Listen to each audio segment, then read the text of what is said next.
I have a remote job. I work as a content writer for a really great company. Many people tell me how lucky I am to have found a legitimate remote job that didn't try to scam me for money or my information. Unfortunately, that is true with some remote jobs. However, not mine. I love my job. Since I was a child, I have loved writing poems, short stories, and even books. And not to sound like a complete nerd, but in school, I always enjoyed writing essays while my friends begged me to write theirs. I never did, but it was nice to feel wanted. I only work part-time at my job so that I can work on my personal writing. I enjoy writing what would be considered psychological thrillers. There is just something about a twist ending that intrigues me. Just when you think you figured the story out, you haven't.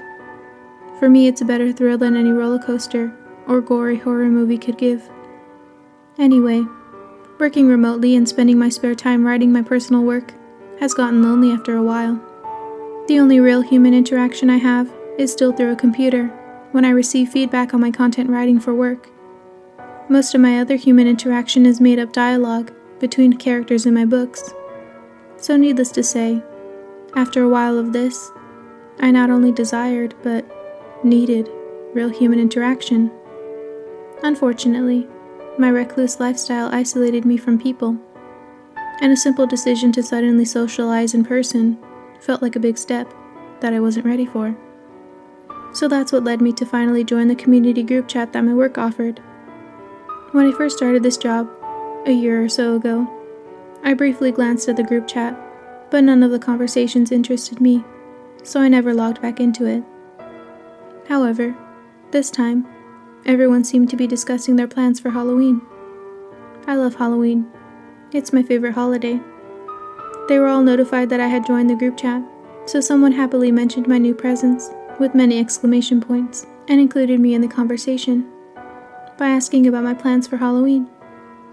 Unfortunately, I didn't have any plans, but I didn't want to seem like a loser. I'm a writer after all, so it wouldn't have been too difficult to make up a facade of fake plans for them to envy. But ultimately, I decided I didn't want to start off my new friendship with lies, and I needed genuine human interactions, so I had to put the writer in me aside and tell them the truth. I simply replied back that I hadn't made any plans yet, since it was barely the first week of October, but that I was open to any suggestions the others might have. They seemed to enjoy this response, with one person sending a recipe for her, quote, famous pumpkin cookies, while another person recommended their favorite movies to watch on Halloween. And this led to many more recipes being shared and many more movies being recommended. I felt a warm feeling in my stomach, and a smile spread across my face as I looked at my computer screen, filled with joyful interactions. Then a new person entered the chat.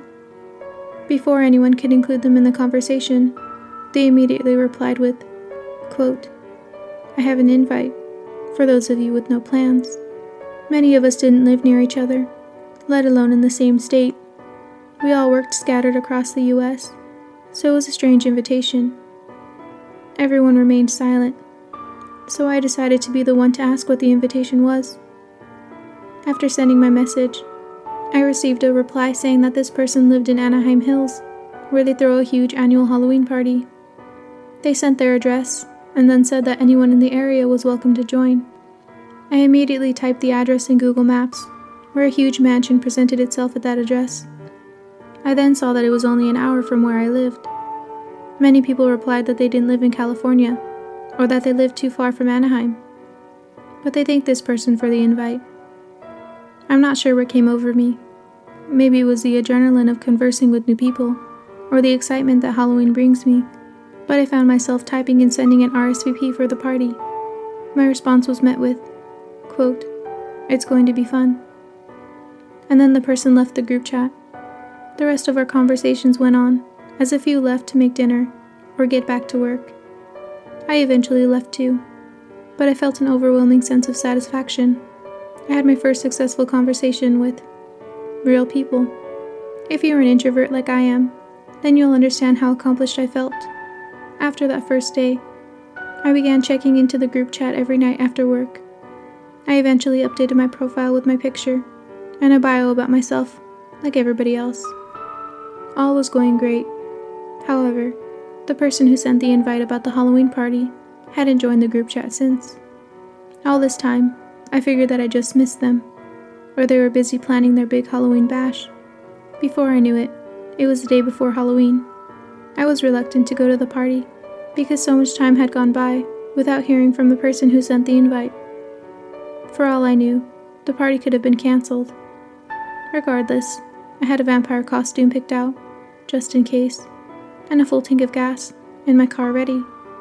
I even baked the pumpkin cookies my coworker had sent a recipe of to take to the party if I decided to go. After work, I logged into my employee profile later that day, where I noticed I had a private message. I didn't even know we could private message one another, so I was caught off guard. I opened the message to find that it was from the person who sent the Halloween party invite. They didn't have their employee profile set up with a picture or bio, but neither did I at first, so I didn't find anything wrong with it. The message they sent said, quote, "Are you ready for tomorrow?" I am. I simply replied that I was ready and would be bringing fresh baked pumpkin cookies. They then replied with the time and address again, which was a nice thought, but I had already written the information down after the first time they sent it. We then sent our goodbyes, and I shared my excitement about the party. I could barely sleep that night, not just because of my excitement for the party, but because Halloween is my favorite holiday. Fortunately, I had completed all my work the days prior, so I was able to just get up and get ready for the party. I knew there would be traffic that would make an hour drive longer, so that's why I got ready early. I also had to make sure my laptop had enough time to charge, because I decided to bring it with me. As a writer, you never know when inspiration will hit, so I packed it in the car along with the pumpkin cookies before hitting the road. After a long drive, I finally arrived at the party. It was a huge gated mansion. I entered the code I was given and drove up to the property. There were tons of other cars and people dressed up in various costumes. My introverted anxiety stunned me for a moment while I looked around at the many intoxicated costume-dressed partiers. I felt like I was in the novel The Great Gatsby, not just because I was at a party in a mansion, but also because, like Nick Carraway, I had no idea who the host was or what they looked like. I finally escaped from a mental stun and managed to walk up towards the large doors that were openly inviting the crowd of partygoers. The mansion was huge, with 2 grand staircases cascading up towards the second floor and connecting in the middle with a gold-plated metal barred balcony. Up on the balcony was an elegantly dressed woman, staring down at everyone. She was wearing a red sparkling mermaid-style dress, with a slit on the left side, exposing her entire leg up to her upper thigh. She had beautifully shiny red hair that was parted to the side and draped down the right side of her face. That's when I realized her costume was Jessica Rabbit. She held a microphone in her hand and spoke in a smooth, buttery voice.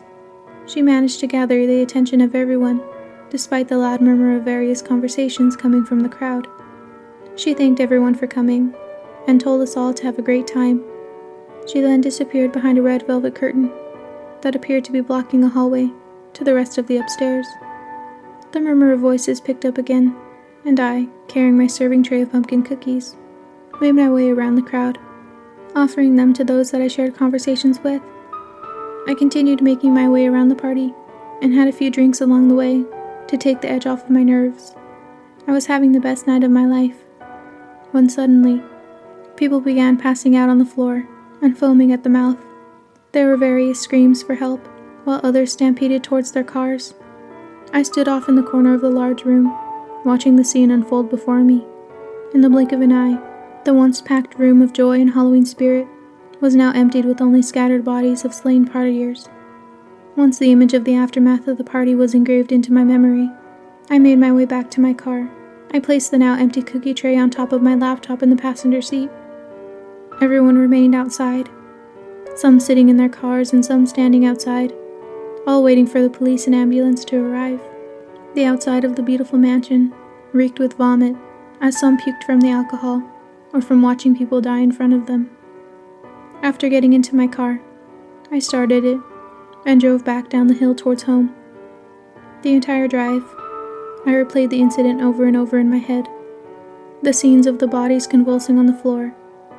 The look of horror and fear as others screamed for help. I eventually made it home, without remembering much of the drive itself. I sat in my car, in front of my home, still replaying it all over in my head. I then grabbed my laptop from the passenger seat and began writing. Pumpkin cookies, laced with rat poisoning. What a great story.